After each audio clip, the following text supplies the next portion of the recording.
Hello students, तो क्या हाल चाल आप सभी के। ये हमारा पार्ट 2 है और इसमें हम बहुत ही इंटरेस्टिंग टॉपिक पढ़ने वाले हैं। दो टॉपिक है। पहला टॉपिक है हमारा फ्रॉम फाइबर्स टू ऊल। तो इसमें हमें ये समझना है कि जो हमें ऊन मिलता है वो मिलता किस एनिमल से है और उन एनिमल्स का रहते कहाँ पे हैं और वो खाते क्या हैं या उनको किस टाइप का इन्वायरमेंट चाहिए, ये समझना है। तो ऊल हमें जो मैक्सिमम हमारे इंडिया में, हमारे देश में मिलता है वो सिप मेन सोर्स है ऊल का, जिनके हेयर से हम क्या बनाते हैं, ऊन बनाते हैं। तो ऊल को जो सिप होती हैं उनको क्या कहा जाता है, उनका पालन किया जाता है। और ये इंडिया के नॉर्थ एरिया में कुछ ईस्ट राज्य है। नॉर्थ में जैसे हमारा है जम्मू कश्मीर, हरियाणा, पंजाब, यहाँ पे क्या होती है, सिप का पालन किया जाता है। और इधर हमारे ईस्ट में आ गया अरुणाचल प्रदेश हो गया, सिक्किम हो गया, और यहाँ पे एक नॉर्थ में एक राज्य हमारा उत्तराखंड। तो यहाँ पे इन राज्यों में क्या होता है, सिप का पालन किया जाता है। ये हो गया इनके पालने की प्रक्रिया। ठीक है, अब देखे होंगे कि गांव में भी जब सीज़न ऑफ होता है या विंटर के सीज़न में तो क्या होता है कि ये जो भेड़ पालते हैं ये एक प्लेस से दूसरे प्लेस को चेंज करते रहते हैं। मीन्स ये जानवरों को एक स्थान से दूसरे स्थान पर लेके घूमते रहते हैं उनको चराने के लिए। मीन्स उनका जो ग्रेजिंग सिस्टम होता है, जिसे चराने का मतलब ग्रेजिंग का सिस्टम बोला जाता है।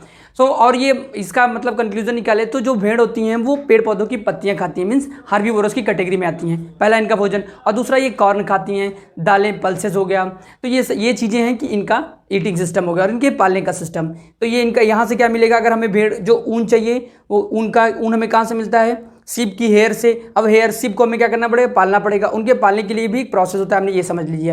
अब हमने समझ लिया कि भेड़ तो पाल लिए, अब हमें उनका हेयर भी मिल गया। जो नेक्स्ट टॉपिक है हमारा प्रोसेसिंग फाइबर्स टू ऊल। मीन्स जो हमारा हेयर है सिप का, उसके सिप के हेयर को कैसे ऊल में कन्वर्ट किया जाता है। ये बड़े इंटरेस्टिंग स्टेप्स हैं।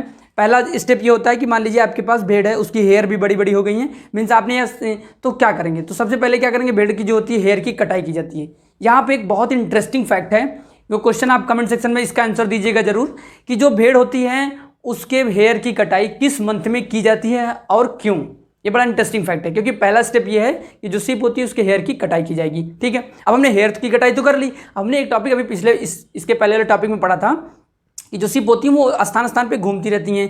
बहुत ही मतलब उनका ग्रेजिंग सिस्टम होता है, वो घूम घूम के उनको चराने की जो प्रक्रिया होती है, किसी एक प्लेस पे वो फिक्स नहीं होते जो सिप का पालन करते हैं। तो वो उनका पहला हेयर कटिंग हो गया। अब हेयर कटिंग हो गया मतलब जब उनके क्या होंगे, हेयर गंदे होंगे, सिंपल सी बात है। उनके बाल की क्या करनी पड़ेगी, सफाई। जो नेक्स्ट स्टेप होता है, स्टेप नंबर 2, स्काउरिंग बोलते हैं। अब हमने बाल की सफाई कर ली, मतलब कटिंग कर लिया, वो साफ भी हो गया। अब वो बाल थोड़े उलझे रहते हैं तो हम क्या करेंगे, उसकी क्या करेंगे, सॉर्टिंग करेंगे। सॉर्टिंग मतलब अलग करेंगे बाल को। अब यहाँ पे सॉर्टिंग में थोड़ा सा आपको ये समझ लेना है कि जो सिप होती हैं उसके जो बियर्ड मीन्स उसके जो फेस का बाल होता है और उसके जो स्ट्रक्चर और उसके अनदर बॉडी पार्ट्स के जो बाल होते हैं, मीन्स उसके जो फेस का बाल होता है वो थोड़ा सा हार्ड होता है, और उसके जो और अंदर बॉडी के बाल उसके हेयर होते हैं वो क्या होते हैं, सॉफ्ट होते हैं। तो हार्ड बाल, और यहाँ पे सॉर्टिंग का मतलब है हेयर को अलग किया जाता है। और जो बड़े होते हैं, जो बड़े हेयर्स होते हैं उनको अलग किया जाता है और छोटों को अलग किया जाता है। ठीक है, अब नेक्स्ट स्टेप है हमारा रिमूविंग ऑफ बर।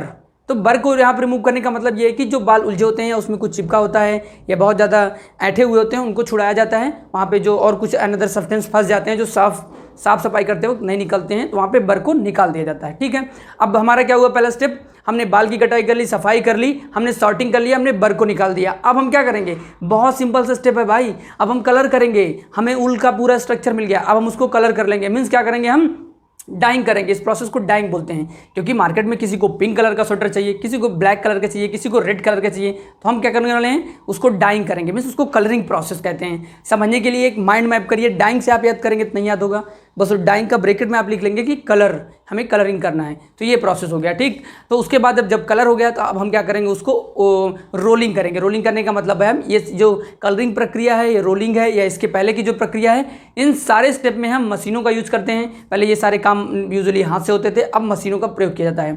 तो रोलिंग करेंगे। रोलिंग करने का मतलब वो उनमें कन्वर्ट हो चुका है, उसका रोल्स बनाएंगे और वो रोल मार्केट में आके बिकता है। अक्सर आप देखे होंगे अपने घर में मम्मी को या अनदर किसी पर्सन को जो स्वेटर बिनते वक्त, तो उनके पास क्या होता है, उनका गोला होता है, उनके गोले से वो सिलाई की हेल्प से स्वेटर बनाती हैं। तो क्या होता है, वही प्रोसेस, वो किस प्रोसेस से जो गोला बना होता है उनका रोलिंग प्रोसेस से वो मार्केट में आके बिकता है। और स्वेटर भी बनाने के लिए उसका यूज किया जाता है, शॉल बनाने के लिए, मतलब ऊन बनने के बाद बहुत सारा काम है उसका यूज किया जाता है। तो ये प्रक्रिया रहा कि हमने कैसे भेड़ का पालन किया और भेड़ के पालन के लिए क्या क्या चाहिए, भेड़ खाती क्या है, और उनका हेयर पाने के लिए हमें कितना प्रोसेस से गुजरना पड़ता है, उनकी हेयर पाने के बाद स्वेटर कैसे बनाते हैं हमने वो समझ लिया। तो ये इस वीडियो लेक्चर में रहा 2 टॉपिक। मैं यहाँ पे एक इंटरेस्टिंग फैक्ट आपको बता दूं, इसका जो पार्ट 1 है उसको जरूर देखिए, और जब आप उसको देखेंगे तो आपको एक कॉन्सेप्ट क्लियर होगा कि किस किस एनिमल से हमें ऊल मिलते हैं। इसलिए आई बटन पर क्लिक करके पार्ट 1 को देखिए। तो ये हमारा फिनिश हो गया कि हमें जो एनिमल से ऊल मिलता है। अब जो इसके बाद नेक्स्ट आएगा पार्ट 3, उसमें हम पढ़ेंगे सिल्क फर के बारे में। ये जो सिल्क होता है, ये सिल्क कीड़े की जो लाइफ होती है, सिल्क मोथ की लाइफ जिसे कहते हैं, सिल्क मोथ का पूरा सर्कल हम देखेंगे और समझेंगे कि कैसे हमें सिल्क के जो कपड़े होते हैं, जो सिल्क की साड़ी होती है, सिल्क के जो कपड़े होते हैं इतने महंगे क्यों होते हैं, सारा इंटरेस्टिंग फैक्ट जानेंगे सिल्क के बारे में। तो पार्ट 2 पे इसमें डिस्कस करने वाले हैं। और जो भी डाउट हो कमेंट सेक्शन में जरूर डाउट को पूछें, और इस वीडियो लेक्चर को अपने दोस्तों के साथ जरूर शेयर करिएगा। सो मिलते हैं अगले वीडियो पे, तब तक के लिए good bye, take care and thank you so much.